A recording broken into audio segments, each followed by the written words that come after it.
So how you doing? You hear that? Boys are in the bathtub. It's right at the top of the steps. Hear it? But that's all right. We can talk anyway, right? So we're going to do a first start on this saw here. This is TazMan's. I got a story to tell you. Basically, well, let's just start at the beginning. So last week there, I was at work, and the work truck caught on fire. And, you know, sure made for an interesting day. I got some video of it. Let me show you a little bit of footage from the fire. It's quite entertaining.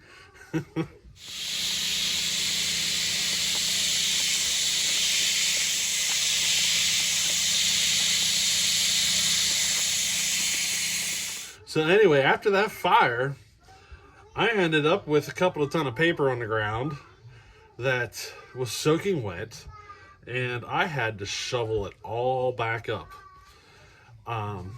Well, I thought I had to shovel it all back up. Well, I got started on it. A couple hours later, you know, it's dark, and I'm not even close to done. So we ended up having to take a bobcat up and a whole cleaning crew and everything to clean up the mess. But needless to say, yeah, a little fire. The paper was kind of felt like clay, you know? Once it got good and wet and soggy and just, it broke down, kind of like almost resembled clay, you know what I mean? But because of all the shoveling, I ended up tweaking my back. Pretty bad too. I looked like Santa. You know those dancing Santas you can buy? I kind of looked like that. I was all like, it was bad. Just I couldn't move without a muscle spasm, you know? It just, oh, I still feel it, but I'm nowhere near as bad. But during that whole time, I was down here working on Taz's saw. I'd come down and work for 15 minutes, 10 minutes, something like that. And, you know, over the course of time, I managed to get her done. I couldn't just sit there. I had to get up and move, keep it, you know, get the muscles to break loose. You know what I mean? So that's what I did. So, over the course of, what was it? Almost a week, I managed to get the saw done. And, you know, today we're going to do the first startup. But I got something else to show you. Remember me telling you about the show I wanted to go to? I was going to set up a big display of saws and all that stuff. Well, when your back's out, it's kind of hard to do that. So I didn't set up a display. I went, but I didn't take any saws with me. Now, I got a little bit of footage from the event, just a couple of little things. So let me just kind of give you a couple video clips here of the event so you can kind of see what was going on out there. You know? See what you missed.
Now, while I was at that event, I managed to pick up a few things that were for sale. Let me show you what I got.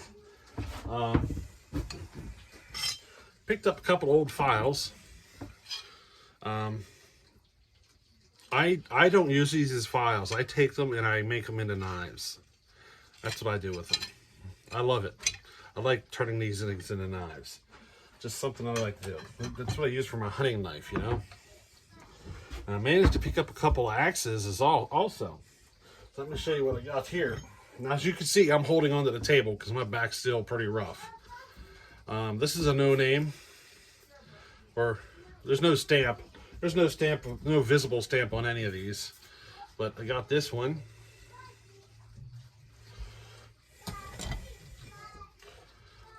Got this one. It's a little bit smaller. And this is my favorite one. It's really rusty. Severely pitted. But I really like it. Let me show you here. Severely pitted. Both sides.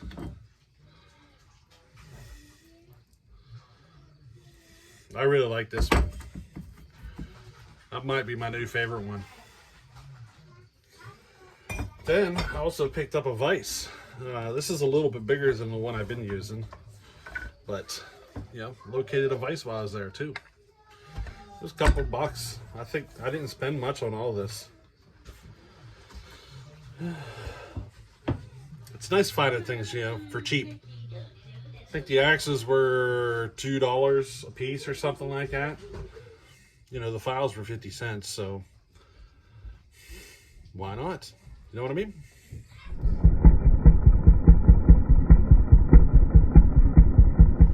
But anyway, let's go ahead and move on to TazMan Saw, and let me give you a little tour and kind of explain to you everything that I've done, and then we'll give it our first fire. Alrighty? So here it is, all reassembled. She is ported. Now he sent me a bunch of parts, but let me explain to you everything I had to do to this. Let me see if I can remember. So we had to put in crankshaft, bearings, connecting rod, and all that stuff. Now while I was playing around, the piston that was in it, I didn't see it at first, but the indicator pin, the lower one, is right at the edge. Right at the edge, right at the point where it's going to start rubbing on the cylinder wall. So of course we did not use this piston. But so I was going to use this one. You can see I got it, you know, pretty cleaned up. Well, the rings that I have, I don't have any new rings for this piston. So the ring gap was a little more than I prefer.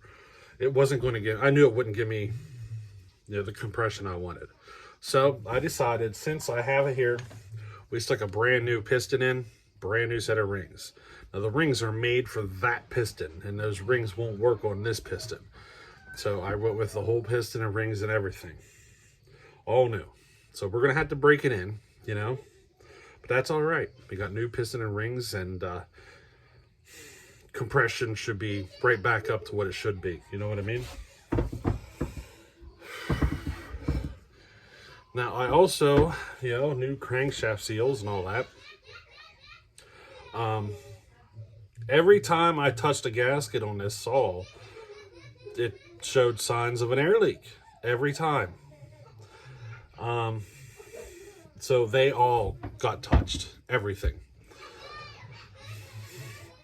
I also noticed that beneath the gaskets, there was, you know, the saw was painted, and the paint had peeled away from the aluminum, and it was allowing air to pass through behind there.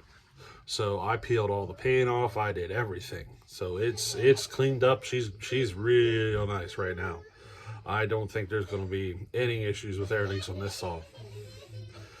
I touched literally everything. Boy, those boys are having fun up there. Can you hear them?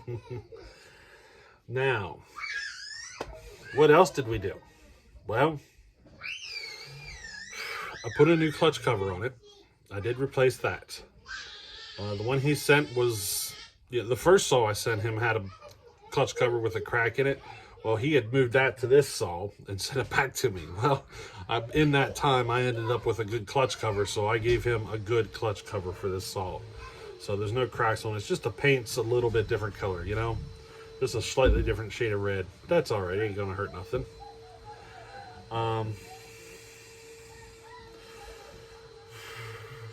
Now, this saw is basically a Frankenstein now.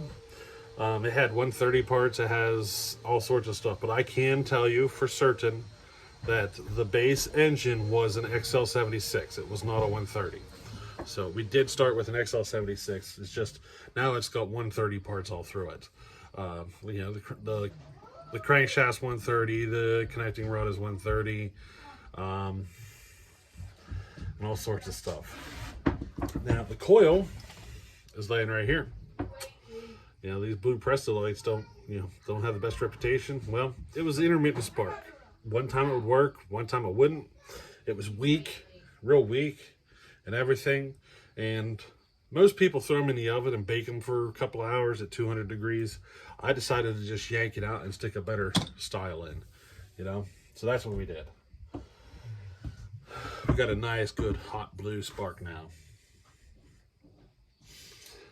I did rebuild the carburetor, so that's done. We blocked off the governor on the carburetor, so that's done. Now, I ported the living snot out of this saw.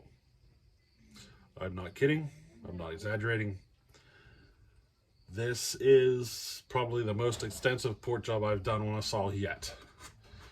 I didn't just take it to a certain point. I mean, I really laid into this saw. So when it fires up, we should be able to, it should be snappy, if you know what I mean. It should have some revs to it. You should be able to notice it instantly. So we'll see. I replaced a duckbill valve on both the gas cap and the oil cap. The switch needed replaced, so I just put a used one in it. But now, for a little surprise for TazMan, because I know he really likes these, so I gave him one. Now, TazMan really likes these, so I put one on here for him. Make sure you're careful with where you use this saw with this on here, okay? TazMan, just be careful where you use it. There's a reason they don't put them on here anymore. All right? So here you go, TazMan. I know you like them. We put a little stack muffler on there for you. So, I know you like them.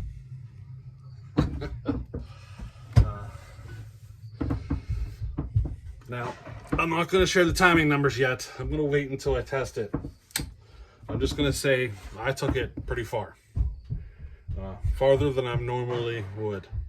So, if it doesn't work, I got another cylinder. So, I'm not concerned about that. I took it, I took the numbers higher than I normally would, so we're going to run with it. We'll see what it does. And then whenever it's all done and I'm certain we're good to go, then I'll share what numbers I used. But I will tell you, the exhaust isn't everything. You have to do a lot of work in the transfers in order to take that number higher. And for as far as I took it, you have to do a whole lot of work at the transfers in order to get that number as far as I did. So hopefully it works out. But hey, no more delays. All right, let's give this thing a start. All righty.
Well, there we go. I think she runs pretty good. Definitely got some snap to her, doesn't she? She's very responsive. Very. Just touch that trigger and she takes off. So, I did some work to the intake to help that. But, you know, she's a good runner so far. Impressive. Now, if you noticed the fire coming out here, because the muffler is meant for a different saw. And I'm going to see if I can do something, maybe elongate these holes to get it to line up a little bit better. So we'll see what I can do, see if I can get it offset just enough to where it lines up better. I think a couple seconds with a file will help it. It just needs a tiny little bit, yeah, another 1/16 of an inch, and I think it'll line up just fine. But that's what you were noticing there, a little bit of fire coming out of this side. It's just because this is off of XL-12, and they don't, you know, the holes are offset on the 130s and so forth. But we'll see if we can get it lined up a little better. Now it is a new piston, new bearings and stuff, so we're gonna have to do some heat cycles before we can stick it in the wood and really see what it'll do. But that's all right. At least we're this far. We're almost there. Alrighty. So we'll catch you on the next one. Later.